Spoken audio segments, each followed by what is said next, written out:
called to order. Please rise for the flag salute. I pledge allegiance to the flag of the United States of America and to the republic for which it stands, one nation, under God, indivisible, with liberty and justice for all. Cindy, roll call, please. Commissioner Kribel? Here. Commissioner Langgraf? Here. Mayor Holtzman? Here. Pursuant to the Open Public Meeting Act, adequate notice of this meeting has been provided in accordance with the law. So for anyone out there in Zoom from the public, just to let you know, it's a two-part meeting. The first part is a workshop where we discuss things or give color to what we're going to be voting on. And then we go right into our regular meeting where we vote on the items discussed at the very beginning of this meeting. So tonight, we do not have any presentations. We do not have any department head meetings. We're not discussing capital. So what we will be voting on in the regular portion of the meeting following the workshop portion will be minutes from January 27th, 2022, February 10th, 2022, and February 24th, 2022. We do have a ordinance to introduce tonight, and it's establishing 2022 salaries, compensation, and salary ranges for officers and employees of the city. And this is being redone. I think we did it in 17 or 18. It's to update it based on union contracts and minimum wages. We're good? Yep. Okay, we do not have any public hearings or adoptions of any ordinances. We do have resolutions, and I will go through them. If these commissioners like to interject, or if I need them to add to anything, then we will handle it that way. But these will be resolutions that we will be voting on by consent. So the first one is 2022-098. That's authorizing service agreement with CM3 for the HVAC maintenance service to the library, the culture center, and the fire station, not to exceed 21,312. This is preventive services. And continuing maintenance, yep. Maintenance and And right. it is a little bit of an increase because we go into this coalition and they are part of that. Saves us money overall. If we went out on the street to get this work, it would be more. But the coalition contract amounts had an incremental increase. So that's why these are up a little bit. Both Next, right. 98 and 99. The next one is 2022-099, and that's authorizing the service agreement with CM3 for the municipal building as well as Public Works Garage, the 26,112. Correct. The next is 2022-100, and that's the state of New Jersey State of New Jersey. It's authorizing us it says authorizing the LEAP implementation grant. Correct. Okay, which Easy for you to say. I know. So Lance, it's the machine. Sure. This is a grant that we're obtaining to purchase a truck that will allow us to brine our streets. We have to hit the county roads first, which would be Wellington, Dorset, and Ventnor Avenue. And then we will hit Atlantic. And then we will, Our portion of that. yeah, of course, and then we will move through the rest of the island as we can. Our Okay. streets. Be helpful around It will. So- It'll help on Yes. slippery days, which we may get someone Saturday. Exactly. Unbelievable. Yeah. Next is 2022-0. Just if I could go back there. for a Yeah, second. sure. Want to, credit former Mayor Kreischer for assisting with that. He's the county's liaison with shared services. This is a county-led grant, so thank him for keeping on me to Thanks get for- that done. Mayor Kreischer. Yes. Good. That's right. And Maria too. And Maria. Push yes. And Ed, Sounds good. Mhm. Okay, the next is 2022-101, and that's authorizing the refund 1350 for sewer connection permit that obviously was not needed or whatever, to 322 North Harvard Avenue. The next is 2022-101, and that's a refund for water and sewer overpayment. The next is 2022-103, authorizing a refund Miller G. Marco in the amount of $17. The next is 2022-104, authorizing the mayor to execute an agreement between the city of Ventnor and Margate regarding the utilization of jointly owned Shelter Island for the placement of dredge material. Lance, is this only for them to put stuff on there? so they will make an application to the NJDEP to allow them to use that area for dredge materials that they will dredge up as part of a citywide, a Margate citywide dredge program. They have a lot of lagoons, as you know. They will be doing a lot of that. And they needed a place to put it. They have permission to put it elsewhere, but it's more expensive, trucking it. So we've talked about this before. We had Scott Abbott come and talk to us about Shelter Island. It's a jointly owned site where our old septic system used to be for both Margate and Ventnor. We talked about not having to put any out-of-pocket money at this point, and we're not. Right. This is being fronted, to use a term, by Margate to take care of it, because it's, right now, it's only their material. Right. There is half of the volume reserved for us, Right. should we ever need it. What I think is going to end up happening is the Army Corps, when they come in and do West Canal, they will use that because it's right there. Right. It's easy for the easy space for them. And then they will have to pay Margate that fair share. At Right. least that's how I understand it. If our residents along West Canal want to do in and around their docks, they would pay that proportionate share, Right. probably to us, and then we would pay Margate. Right. For that volume that it would go in, and it's a calculation based on cubic yards. So it'll be something that will be out there for our residents that we can use. Right. Whenever they want to do the dredging, they would have to go get the permits. We don't really have areas that we are responsible for dredging. The majority of our waterways on the Back Bay are intercoastal waterway. Right. And that's the responsibility of the Army Corps. We couldn't dredge it if we wanted to. Right. So that's why it's good that we crafted it in such a way that it's there when we need it, but it's not an expense and Correct. we don't. Yep. And can I ask you one question? Is this also in part restoring wetlands? So there's two options that they are applying for. If they go to 6 feet below mean low water, which means 6 feet below the surface of the water, Right. lowest water, that is a volume of 465,000 cubic yards, something along those lines. If they go to 1 foot, right at mean low water. Right. So it would be a marshland, like it is surrounding that island now. That would be 900,000 cubic yards. They have to get those permits approved, whether DEP approves the lower volume or the higher, that's up to the DEP. Okay. All right. Also added what appears to be a reasonable cap Yes, permit expenses that the city of Ventnor yes, yep, is willing to commit to. correct. The, what I will say, Tim, following up on your question is, while going to create a marsh area or a wetland area creates a certain habitat. Yeah. Which is kind of nice. Yeah. So does the bringing it up to 6 feet below mean low water, because that creates a fish environment. Right. Right now, it's 25, 30 feet deep A dead hole. of dead hole. Yeah. Nothing lives down there. Yeah. So that was my point is that even at the lower level, we are improving the habitat Sure. for that area. Yep. And that's what DEP is going to look at, right? And Dr. Stu Farrell did a lot of that work. Oh, good. For a study of that area. All right.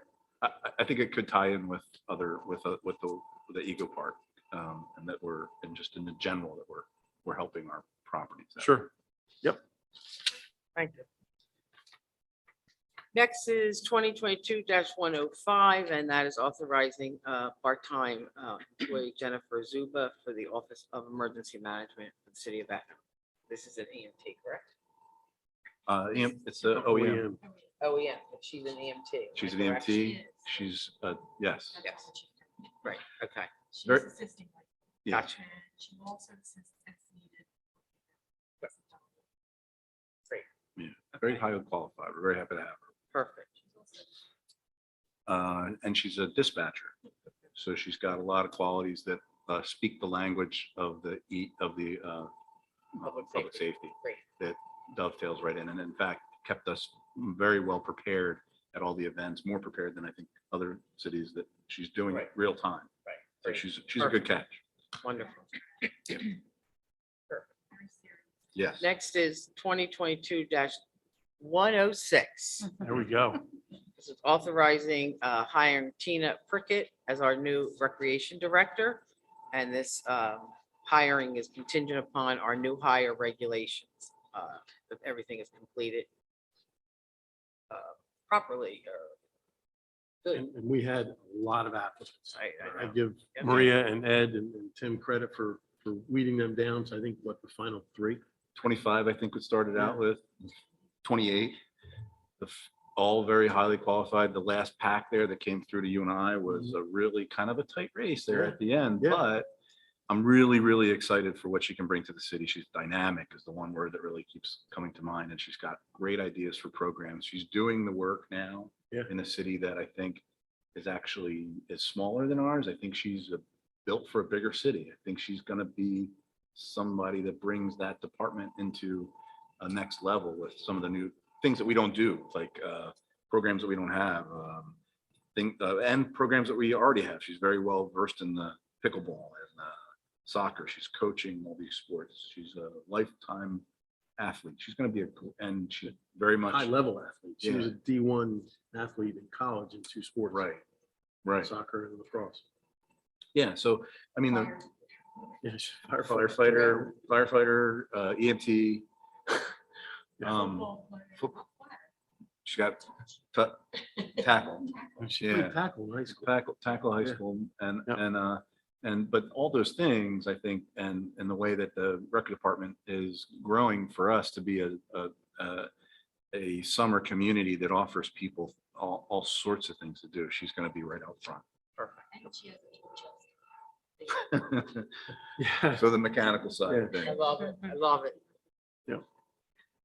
Okay, and then we will approve bills and payrolls of this period. Do we have any discussion items? I don't see anything on there, so I think we usually wait to the end. Yes? Yeah, I don't have anything. Yeah, so now we'll open it up to the public. This public portion is for anyone out there on Zoom that wants to discuss anything that we just talked about. There'll be another part at the end if there's something unrelated. So do I have a motion to open public portion? So moved. Do I have a second? Second the motion. All in favor? Aye. Jim? And Anyone- Nanette's the only one in the public. Okay, do I have a motion to close public portion? Move to close. Do I have a second? Second the motion. All in favor? Aye. Aye. Do I have a motion to close workshop portion of the meeting and call to order the regular portion of our meeting? I'll make that motion. Do I have a second? Second the motion. All in favor? Aye. Aye. Do I have approval of minutes for January 27th, 2022, February 10th, 2022, and February 24th, 2022? I'll make that motion. Do I have a second? Second the motion. Cindy, roll call, please. Commissioner Kribel? Yes. Commissioner Langgraf? Yes. Mayor Holtzman? Yes. Next is the ordinance introduction 2022-002. Do I have a motion to introduce this ordinance? I'll make a motion to introduce ordinance 2022-002. Do I have a second? Second the motion. Cindy, roll call, please. Commissioner Kribel? Yes. Commissioner Langgraf? Yes. Mayor Holtzman? Yes. No public hearings, no ordinances to adopt. Do I have a motion to adopt resolutions by consent 2022-098 through 2022-106? I'll make that motion. Do I have a second? Second the motion. Roll call, please, Cindy? Commissioner Kribel? Yes. Commissioner Langgraf? Yes. Mayor Holtzman? Yes. Al, our CFO, can you please give us our bills and payroll? Yes, the bill list for this period was $1,072,279.22. And the payroll for this period was $548,830.26. Thank you. Do I have a motion to approve bills and payrolls stated from our CFO? I'll make that motion. Do I have a second? Second the motion. Cindy, roll call, please. Commissioner Kribel? Yes. Commissioner Langgraf? Yes. Mayor Holtzman? Yes. We skip over the announcement piece. This is the point, commissioner comments or reports. Who wants to go first? Tim? Two very brief comments, just update, that the beach patrol headquarters is coming along nicely. If you notice, the roof is installed. It looks like they're doing the rough plumbing at this point for the main drains. And we had a look on a design side, we had a little tweaks to the front, to the facade to sort of just make it feel more human scale from the boardwalk. I think they kind of needed that touch, that it was the way this building's going to be seen most often is down through the boardwalk. So we made some changes to that. And then I reached out to the county and they offered to do a GIS mapping of the eco park area with 1 inch increments of topography for us. And to 1 inch or 1 foot? 1 foot. Sorry, 1 inch. That'd be a lot of lines. No, it was 1 inch. That's what they said. I think it was a typo. And they also I think they're gonna also block out the areas. Anyway, it's just gonna be a map, a discussion piece for us to use. Okay, when cool. we go and to share with people when we're trying to get grants and trying to build interest and volunteerism for that park. Great, thank you. Lance?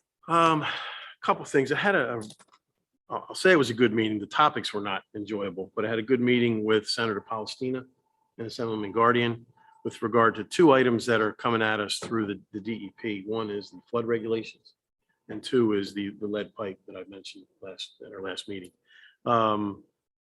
There's some real information lag on the flood ordinances. No town that we're aware of, at least on the coastal, on the Barrow Islands, have passed this ordinance. It's over restrictive, it's overreaching from the state. So we're following up on that. Vince actually texted me today, Senator Palestina texted me today. He's got some more information that he's going to share with his contacts in DEP. Our issue is they're going about this the wrong way. They're not going about it through the rulemaking process that would make the entire public aware of what's going on. What they're doing is they're doing it through the executive order, through the DEP. So the DEP staff is making rules based on what the governor is allowing them to do through the executive order. We want them to go through the legislature because then we have input. Here we really don't. Here it's like getting a CAFR permit. They put it out to public comment and then you comment on it and they say, okay, thank you. And they pass the rule. That's a So good idea. we're trying to push back. It's already in law. Right. We're trying to change the law that they have Right. by getting the legislators involved. Nice. We're following the lead pipe closely.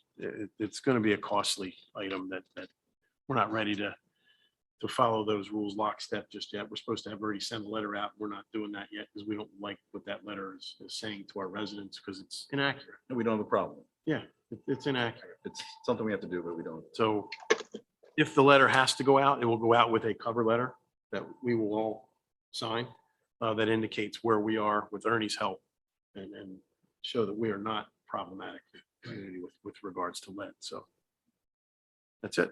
Great. Great.